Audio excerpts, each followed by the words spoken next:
چه شده مرد؟ چرا حیوان میگریزد؟ نمیدانم، هرچی کردم نتوانستم به او برسم.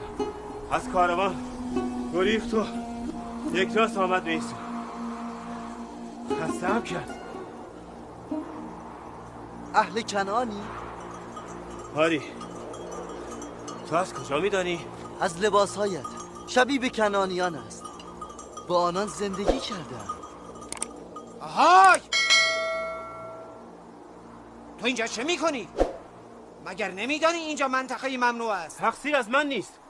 شترم به این سو گریخت. من نیز ناگزیر به دنبال او آمدم. هر چه زودتر اینجا را ترک کن. او از اهالی زادگاه من است. اگر اجازه دهید قدری با او صحبت کنم. مانعی ندارد. فقط بگو زودتر برود.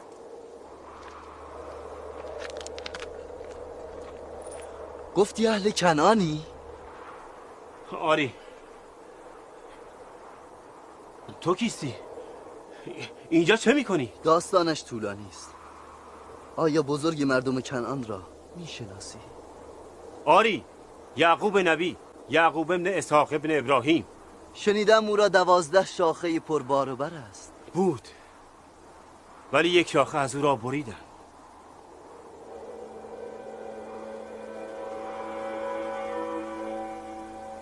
از حال یعقوب نبی خبر داری؟ شنیدم به غم هجران مبتلا شده. بیت الاحزانی ساخته و از همه کناره گرفته و به زاری در غم آن شاخه بریده روزگار می‌گذراند.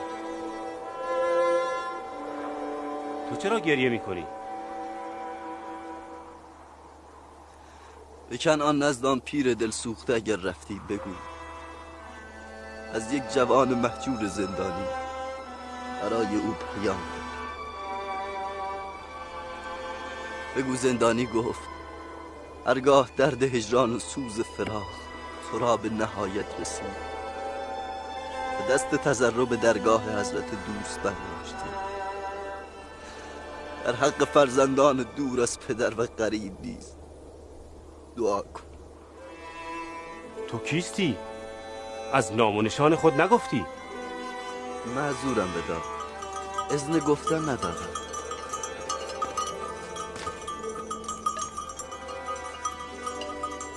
بیا این هم شترت، دیگر از تو نمی‌گریزم. عجیب است، چقدر در پی او دویدم. اصلا عجیب نیست. در این هستی هر موجودی در پی مأموریتی روان است و به سوی هدفی می‌رود. یعنی این شطور مخصوصا مرا به اینجا کشانده؟ کاروانیان منتظر من هستند. خدا نگهدار. خدا نگهدار.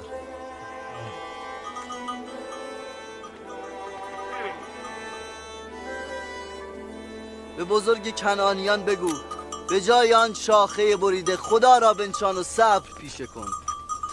دعا کن که او را زودتر بیابی.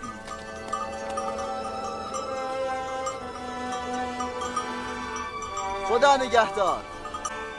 ظاهر او، قد و قامت او، سن و سالش. قامتی بلند داشت. به گمانم 30 یا 32 ساله می نمود. چهره او زیبا نبود. نامش یوسف نبود. جویای نامش شدم. گفت از بردن نام خود معذور است. زیبایی او هم از پشت ریش و موهای بلندش پیدا نبود. زیبایی یوسف من از پشت حجابها هم پیداست. نه، هیچ چیز نمیتواند او را پنهان کند. از بزرگ مردم کنعان پرسید. شما را گفتم. از 12 شاخه پربار و پرتوان سوال کرد. گفتم یکی را بریدند. چرا نامش را نگفت؟ چرا گفته معذور است؟ اگر یوسف من بود میگفت. به خاطر پدرش میگفت. گفتید از آن جوان پیامی آورده. آری، گفت در حق زندانیان غریب و مهجور دعا کنید. خداوند او را از بند زندان نجات دهد. زندانی گفت هرگاه دست تضرع به سوی حق برداشتید در حق فرزندان دور از پدر و قریب دعا کنید. این یوسف من است. این فرزند دور از پدر یوسف من است.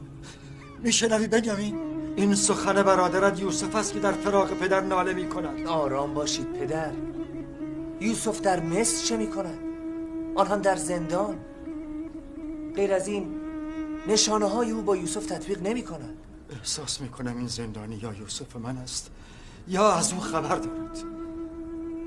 سخنانی هم در خصوص جانشینی خدا و شاخه بریده گفت که در خاطرم نمانده. خداوندا آن زندانی را از کنج زندان به دامان پرمهر پدر برسان. خداوند قلب پدرش را به دیدار او روشن کند. اگر رخصت دهید من مرخص شدم. خدا نگهدار. خداوند شما را حفظ کند و پاداش نیکو دهد. امیدوارم که این چشم‌ها یوسف مرا دیده باشند. امیدوارم. خدا نگهدار. خدا نگهدار.